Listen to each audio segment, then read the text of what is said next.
Hello everybody. This week we're going to talk about animations. So I went to GameArt 2D and I hit freebies. And you always have to be careful with the free stuff because you never know how it's going to be.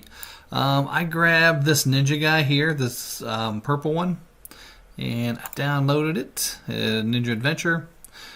And then I extracted the file, and then I put it in a new folder under Art called Player Art.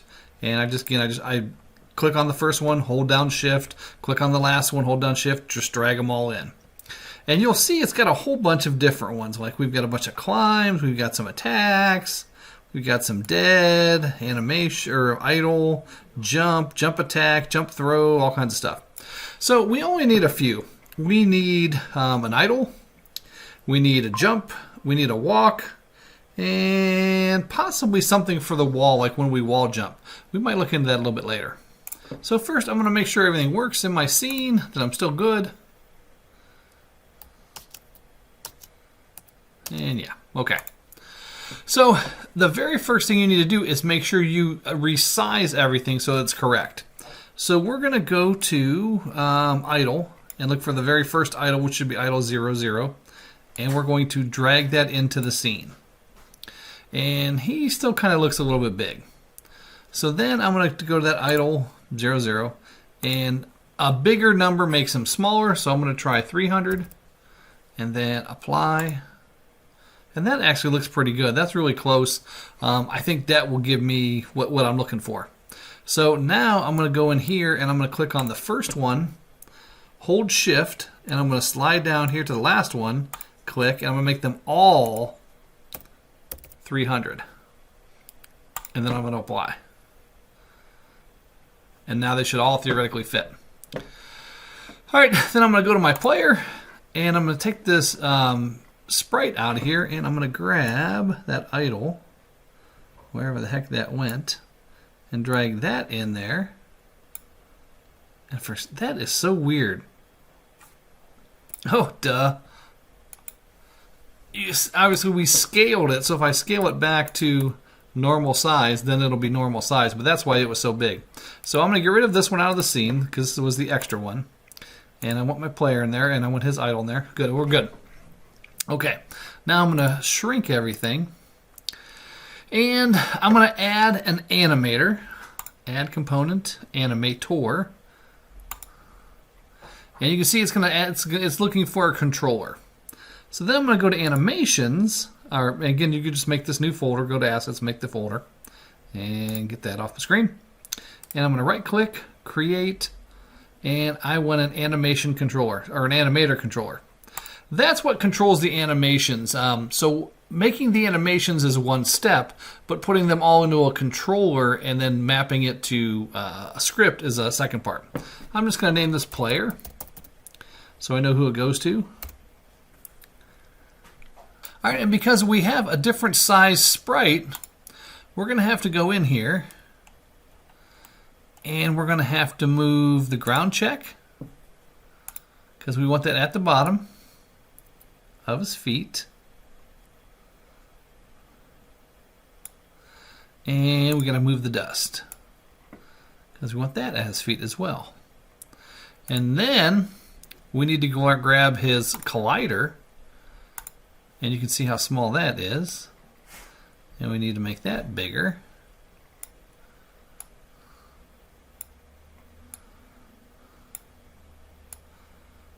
So it doesn't have to match up perfectly. Like obviously some of this is sticking out, his little toes are sticking out, but that's fine. Okay. All right, now we got everything that matches, and we should be able to put him in the scene. And hit play, and he should be there, and we should still be able to jump, and the dust should look good, and it does. So we're all set with that. All right, now I'm going to close that, and here on the animator, we need to add the animator controller that we just made. And then we need to make the animation. So you want to make sure that you select the player, because that's what we're going to link this to. And then I'm going to go window, and we need to add the animation, or we need to add the animation window. I'm going to add it like this. And again, make sure that you've got the player selected. I'm going to hit create, Now you got to tell it where you want to put it. I'm going to put it in the animations folder. So the first one I'm going to do is idle. And I'm going to save that. And now the idle's there and I can put stuff in there. So I'm going to go to the player pack and look for all the idles. And here's the easiest way to do these animations. I'm going to click on the first one, idle 0, hold shift, and go to idle 9 so that they're all selected. And then I can just drag it in up here in this solid area and let go. And then I think these are designed for around 1 second. So if I grab this and move this all the way over, you can see now the dots all go to 1 second. And I can hit play and see how it looks. And again, that's just the idle animation, so that's good. Alright, so that one's good. Now if I want to make another one, I got to hit this little drop down and I have to create new clip. And this is going to be walk, although we don't really have a walk animation. If I scroll down, I think there was just run. Yeah. He's got run 0 through run 9. So again, I'll click 1, hold shift, hit the last one, drag them all in, and I'm going to move this to there and see how it looks.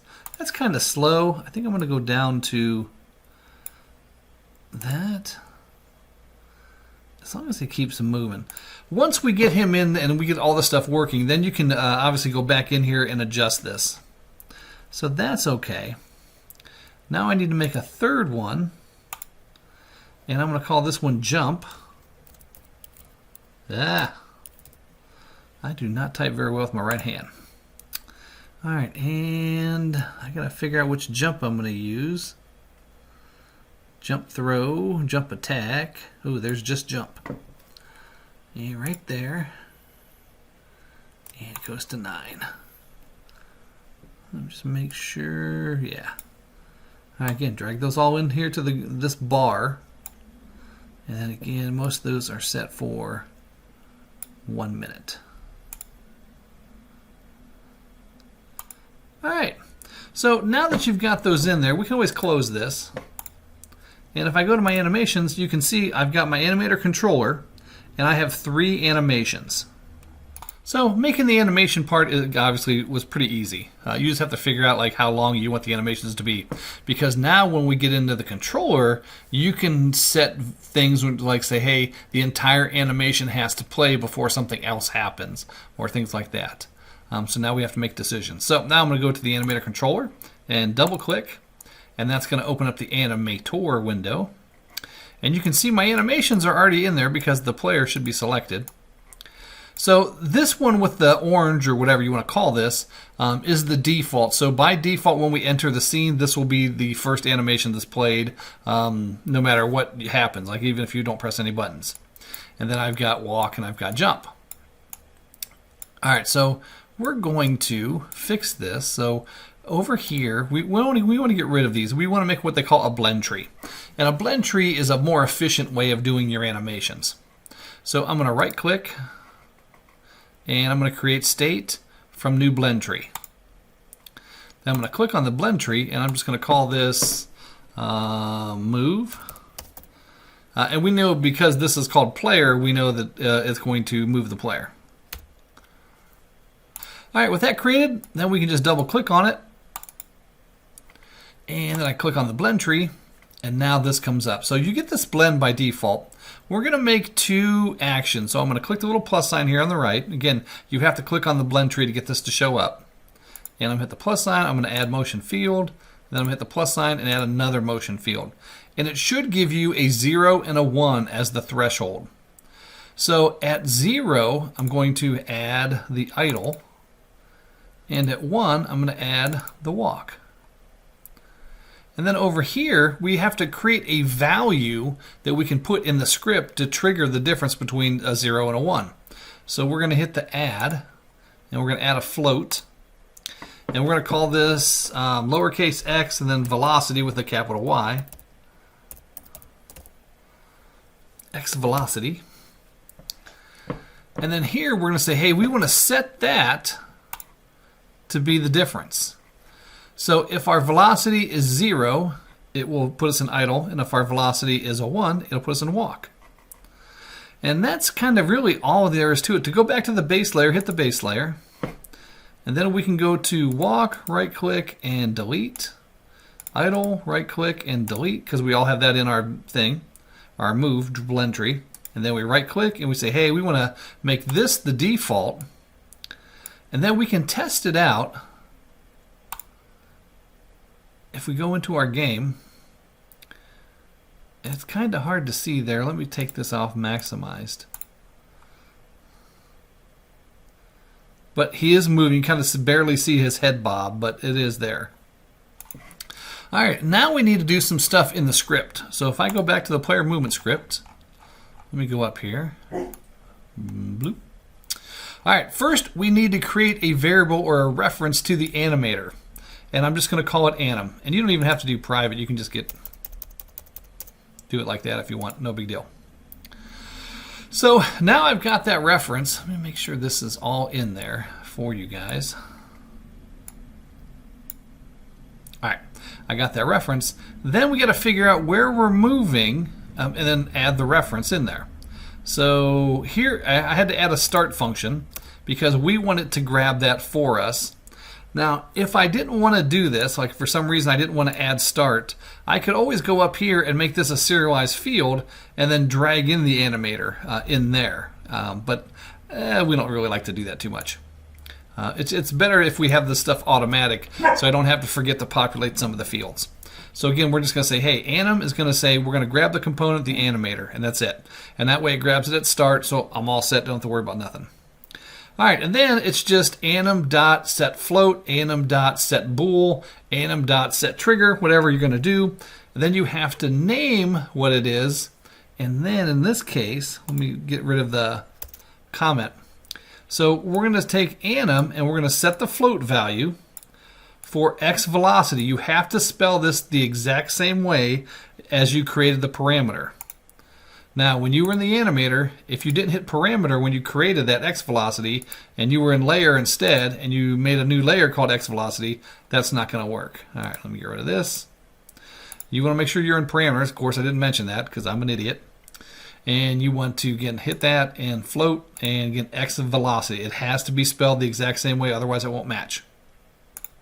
Okay, and then we're going to say, hey, we're going to attach that to the horizontal movement. But if you remember, our horizontal movement, the A key, when I hold that down, sends a -1. And then the D key sends a +1 when I move left and right on the keyboard. So I need to have some way to say, hey, when I move left, it's not smaller than 0 or 0 or less. So we do that with the absolute value or the abs. So we do mathf.absolute value. The absolute value of -1 is just 1. So that way anytime we're moving, and whether we're sending a -1 or a 1, it's always going to be a number 1. So it'll work. So that's all you have to do for that. Let me save that and go here, back to the game. Let me put easy, come on. Put this back to maximize so we can check it out. That would have really helped if I wasn't running that. Okay, so now we've got our running animation, and when we quit moving, we idle. Now we still don't have jump in there, even though it kind of almost looks like he's jumping. And actually you could probably leave that off if you wanted to. So it's the same thing with jump. So we need to go back to the animator, and now we need to hook this up because this is kind of just hanging out there. So I'm going to move this like this and move that down. And then we want to be able to jump from any state, whether it's idle or running, or you get the idea. So I'm going to right click and make a transition to jump from the any state. And then if I click on that transition, I got to come up with, what's going to allow me to jump? What's going to be the trigger? And we can just create, let's see, I don't know if I had anything in this. Yeah, we have is wall sliding or is wall jumping, but nothing necessarily specifically for just jumping. So what I'm going to do is I'm going to add a bool, and I'm just going to call this jumping with a capital J. And again, you can name them whatever you want. So basically, if jumping is true, it'll go off to jump. And then down here, if I hit these little boxes, we can say, hey, it's going to have a fixed duration, so it's always going to run. And how long is it going to run? It's going to run half a second no matter what. And now and you can tweak these once you actually get that in there. You can come back here to these things and then tweak those settings. And that way you can make the entire jump animation play or whatever you want to do. So I'm just going to leave that at 0.5, and I'm not going to mess with it anymore now. But you can see kind of like how the blend stuff goes. And then how do I get out of jumping? Well, if I make transition back to here, actually, let's go back and make the transition. So in order to transit or transfer, we need a condition. We're going to add is jumping is going to be true. And then go out of jump, we're just going to say is jumping is false. Well, that's pretty easy. Now, the hard part comes in with us because we have so many different jumps. We have wall jumps and we have wall slides and all this other stuff. So we have to go anywhere where we jump. We have to do this anim.setBool and then jumping and then turn it to true or false depending on what we're doing. So if I go to the script and start from the top, here's a jump. So I need to add that there. And then if I'm not jumping, I need to change that to false. You can see here it's false. And then here's another jump. I need to set that to true. This is another, remember, one jump I hold the button down. The other jump I only get half power. But so both of those need the jumping set to true.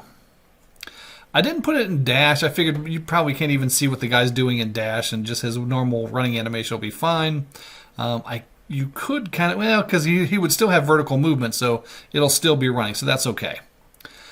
We don't need to do it here in the not wall jumping.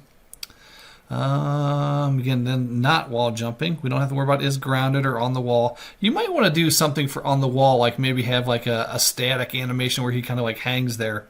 But that's up to you. And then here we go. Here we have the wall jump. So if we wall jump and we is wall sliding, we want to set the animation to jumping. We might want to make the false one. Let's grab that. Where's that false?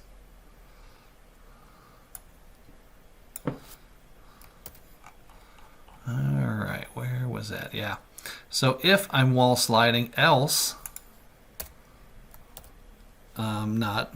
But then here's another one where I'm jumping. And again, this is why we have so much stuff here for jumping that there's just a ton of places where you have to set that. And I'm good. Private void stop wall jump. That's another good place to put that. Don't need to do it on flip. Don't need to do it on dash or the dust. So save that. Go out here, let that load. And let's see if we get them to jump. All right, jump animation does not look like it's playing. All right, why? Turn that off. Yeah, jumping with a capital J. I'll bet it's on one of these where I did false. Let's take it out of there and see if that does it.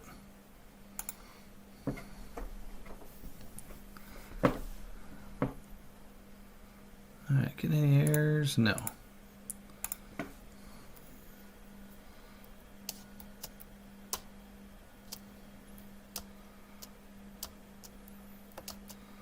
All right, still not jumping. All right, if you run into problems with your animations, one of the best ways to kind of troubleshoot them is to change this back to stay focused, go to the animator window, and let me get out of the blend tree, and hit play. And it should, we'll go back to the animator, it shows you, like right now I'm in move, and even if I hit the space bar, nothing's happening. So jump is never being triggered. So then you got to figure out, why is jump not being triggered? So in our case, it's probably because somewhere we have it set to false where it doesn't need to be. And if I go back to my script, Actually, here with the wall sliding, if I'm not wall sliding, it's going to be false, and that was bad. So I need to remove it out of there. So I'll just comment that out for now. And now, if I let that load, and I hit play, and I go back to the animator, and I hit the space bar. Let's go into the game. He's actually jumping now. But for some reason, the animator is not showing it.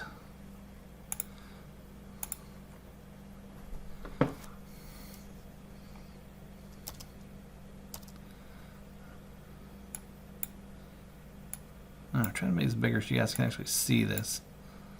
But yeah, you can see like when I just hit spacebar, like he is jumping.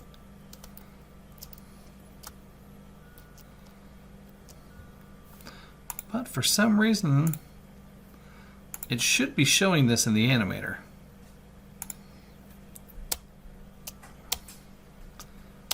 But it's not for some reason. Well, at least we know it works in the game. So let me go back to the script, kind of show you where that stuff is.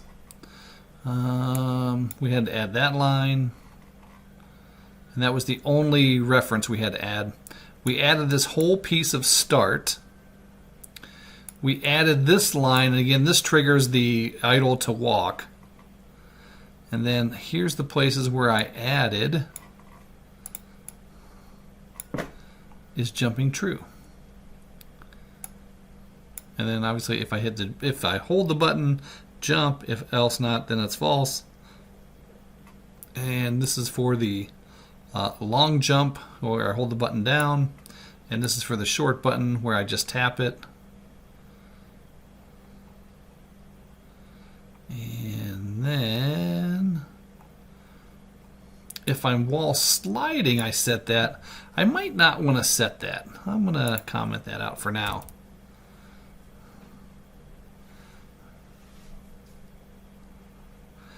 And then we comment that one out because that was bad. But if I jump off the wall, I want to turn jumping to true. And that should be the last place where it is. Yep. Save that. And then I should be good.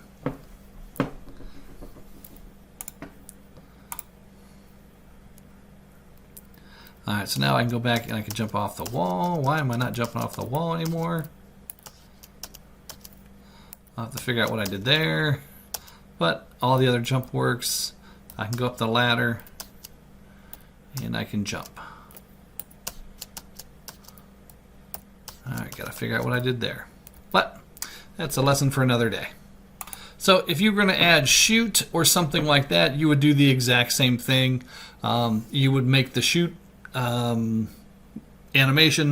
and then you would go to the controller or the animator, and you would add the shoot here and put what's the condition, and that could just be a trigger. The trigger could just be fire, and then you'd go to your script where you press the fire button, and you would do anim dot set trigger or set float, whatever you wanted to do. Set bool, is shooting, not shooting, that kind of stuff, and then that would trigger it. So if you got any questions, let me know. Other than that, have a great week, folks.